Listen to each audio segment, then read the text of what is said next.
बिस्मिल्लाहिर्रहमानिर्रहीम। इय्याका नअबुदु व इय्याका नस्तईन। आज का जो हमारा लेक्चर होने जा रहा है वो 9th class physics Newton's laws of motion के ऊपर। 3 लॉज हैं मोशन के। First law of motion. First law of motion में कहा जा रहा है कि an object remains at rest और move in straight line at a constant speed unless acted upon by an external force. अब इसमें क्या कहा गया है कि कोई भी बॉडी अगर रेस्ट में है तो तब तक वो रेस्ट में रहेगी जब तक कि उसके ऊपर कोई एक्सटर्नल फोर्स एक्ट न करे, या कोई भी बॉडी हरकत में है तो तब तक वो यूनिफॉर्म हरकत में ही रहेगी जब तक कि उसके ऊपर कोई एक्सटर्नल फोर्स एक्ट न करे। लेट सपोज ये मार्कर मेरे हाथ के ऊपर पड़ा हुआ है तो ये रेस्ट में है। न्यूटन ने फर्स्ट लॉ में ये कहा है कि तब तक ये रेस्ट में रहेगी जब तक कि कोई एक्सटर्नल फोर्स इस पे एक्ट न करे। लेट सपोज मैं दूसरे हैंड से इसके ऊपर फोर्स एक्ट करवा रहा हूँ, तभी ये हरकत में आ रही है।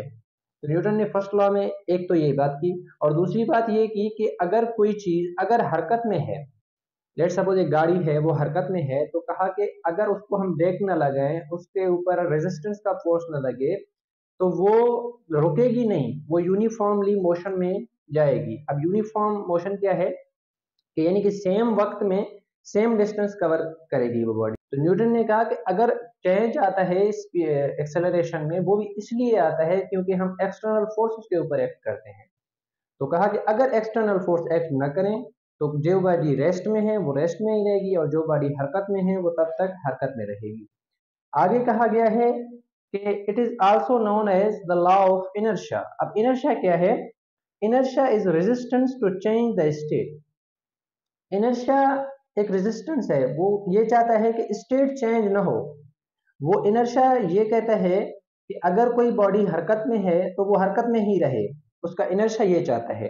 अगर कोई बॉडी रेस्ट में रहे तो उसका वो रेस्ट में ही रहे। तो उसलिए इसको न्यूटन का फर्स्ट लॉ भी क्या कहा गया है, क्योंकि न्यूटन के फर्स्ट लॉ में भी यही बातें हैं।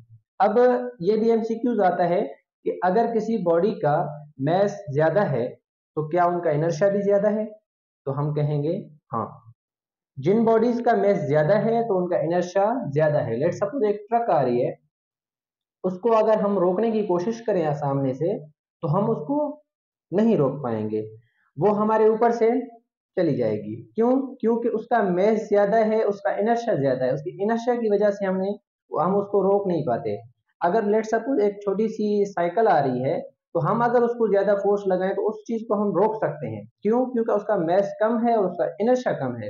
तो इनर्शिया हर बॉडी में होती है। इस यूनिवर्स में ऐसी कोई भी चीज नहीं है जिसमें इनर्शिया ना हो। हर बॉडी में, एक सुई से लेकर एक पहाड़ तक, हर चीज में इनर्शिया होती है। लेकिन किस में इनर्शिया कम होती है, वो मास पे डिपेंड करता है कि जिसका मास ज्यादा है उनमें इनर्शिया भी ज्यादा, जिनका मास कम है तो उनका इनर्शिया भी कम है। तो न्यूटन के फर्स्ट लॉ को लॉ ऑफ इनर्शिया भी कहा जाता है, क्योंकि इनर्शिया में भी यही बात है। तो उसके बाद second law of motion. Newton ने अपने सेकंड लॉ में ये कहा है कि जब भी कोई बॉडी के ऊपर हम फोर्स एक्ट करते हैं, लेट सपोज ये एक मार्कर है, अगर इसके ऊपर मैं फोर्स एक्ट कर रहा हूं, कहा कि इसके अंदर फिर एक्सेलरेशन प्रोड्यूस होगी, और वो एक्सेलरेशन फोर्स के डायरेक्शन में ही होगी। ये बात उसने कही। देखें किस तरीके से। यहां पर एक पिक्चर में ड्रॉ करता हूं। लेट सपोज एक गाड़ी बनाते हैं, होंडा सिविक बना लेते हैं। इधर ये आ गई हमारी होंडा सिविक।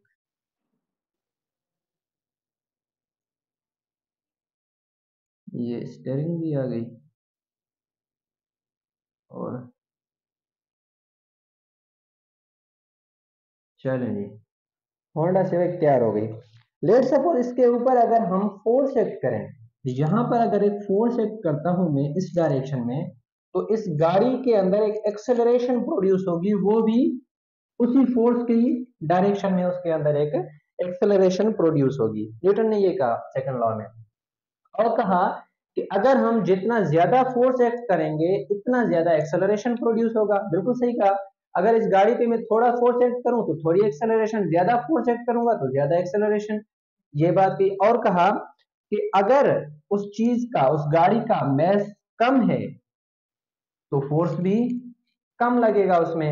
अगर मैस ज्यादा है तो हमें फोर्स भी ज्यादा लगेगा। लेकिन ये चीज आप लोग देखें कि अगर मैस ज्यादा होगी तो उसमें एक्सेलरेशन कम प्रोड्यूस होगी, और अगर मैस कम होगी तो उसमें एक्सेलरेशन ज्यादा प्रोड्यूस होगी। लेट सपोज अगर हम किसी ट्रक को दिखा दें, बड़ा ट्रक है उसको दिखा दे रहे हैं तो उसमें एक्सेलरेशन कम प्रोड्यूस होगी। उसी बनिस्बत हम अगर किसी छोटे साइकिल को दिखा दे रहे हैं तो उसमें एक्सेलरेशन ट्रक के बनिस्बत तो ज्यादा प्रोड्यूस होगी।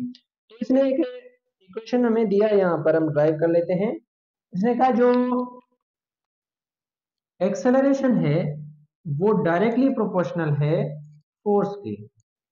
एक बात इसने ये कही कि जो एक्सेलरेशन है वो फोर्स से डायरेक्टली प्रोपोर्शनल है, एक्सेलरेशन तब ज्यादा प्रोड्यूस होगी जब फोर्स ज्यादा लगेगा। और दूसरी बात कही जो एक्सेलरेशन है वो इनवर्सली प्रोपोर्शनल है मैस से, यानी कि अगर मैस ज्यादा होगी तो एक्सेलरेशन फिर कम प्रोड्यूस होगी, और अगर मैस कम होगी तो एक्सेलरेशन ज्यादा प्रोड्यूस है। अगर इन दोनों इक्वेशन फार्मूलों को हम कंबाइन करें तो देखें कैसे होता है। A is directly proportional to F and inversely proportional to M। Proportionality sign के उस साइड जो डिवाइड में होते हैं ना, तो इस साइड वाला जो हमारा होता है क्वांटिटी वो उसके साथ है इनवर्सली प्रोपोर्शनल होता है, और जो डायरेक्ट ऐसे लिखा हुआ होता है वो यानी कि डायरेक्टली प्रोपोर्शनल होता है। ये चीज याद रखें। याद रखें जब हम प्रोपोर्शनलिटी साइन को हटाते हैं तो हम एक प्रोपोर्शनलिटी कांस्टेंट देते हैं। तो अगर मैं इसको हटाऊंगा तो इसके जगह पर मैं एक प्रोपोर्शनलिटी कांस्टेंट दूंगा, ए इक्वल्स टू इधर में दूंगा के के एफ डिवाइडेड बाय एम। अब इधर अगर हम स्टेटमेंट दे दें वेयर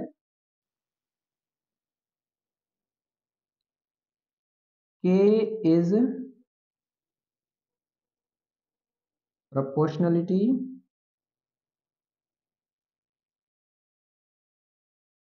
कांस्टेंट,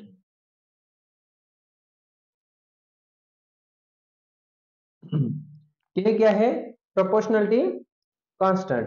अगर एम इधर डिवाइड कर रहा है तो इधर अगर क्या करेगा मल्टीप्लाई, तो ये ऐसे हो सकता है कि ए एम या एम में एम ए इक्वल्स टू के एंड एफ। तो इफ यहां पर लिखते हैं कि इफ वैल्यू ऑफ के, इफ के इक्वल्स टू 1, अगर के की वैल्यू 1 हो तो 1 एफ से मल्टीप्लाई करेगा तो सेम एफ। तो हमारा फार्मूला बनेगा F equals to M A. ये सेकंड लॉ ऑफ मोशन का फार्मूला भी बन गया, और इस तरीके से ये ड्राइव भी होता है। बस सेकंड लॉ ऑफ मोशन में दो चीजों का आप लोगों ने ध्यान रखना है कि जो एक्सेलरेशन होती है वो फोर्स से डायरेक्टली प्रोपोर्शनल है, और जो वही सेम एक्सेलरेशन होती है वो मैस से इनवर्सली प्रोपोर्शनल है। तो ये उसका फार्मूला है। अगर इसका हम यूनिट निकालें यहां से तो देखें मैस का यूनिट क्या होगा किलोग्राम, एक्सेलरेशन का मीटर पर सेकंड स्क्वायर, तो फोर्स का यूनिट क्या है न्यूटन। 1 न्यूटन बराबर होता है किलोग्राम मीटर पर सेकंड स्क्वायर। तो ये इसका यूनिट भी आ गया, और इस तरीके से सेकंड लॉ ऑफ मोशन आप लोगों को समझ में आ गया होगा। उसके बाद हमारा third law of motion. Third law of motion में न्यूटन ने क्या कहा, कहा कि to every action there is an equal and opposite reaction, कि हर एक्शन का एक इक्वल एंड अपोजिट रिएक्शन है। आप लोग अगर एग्जाम में लिखेंगे कि every action there is an reaction तो ये गलत हो जाएगा। नहीं, हर एक्शन का रिएक्शन तो होता है लेकिन इक्वल भी होता है और अपोजिट भी होता है। ये तीनों चीजें आप लोगों ने लिखनी है कि रिएक्शन भी होता है, इक्वल भी होता है एंड अपोजिट डायरेक्शन में होता है। लेट सपोज मेरे पास एक बाल हो छोटी, अगर मैं उसको दीवार पे मारता हूँ सामने, तो वो अगर मैं उसको अगर आहिस्ता थ्रो करूंगा तो वो आहिस्ता वापस आएगा।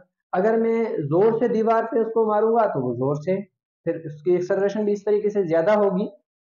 तो न्यूटन ने यही बात कही कि आप जितना एक्शन प्रोवाइड करेंगे उतना ही रिएक्शन आप लोगों को मिलेगा।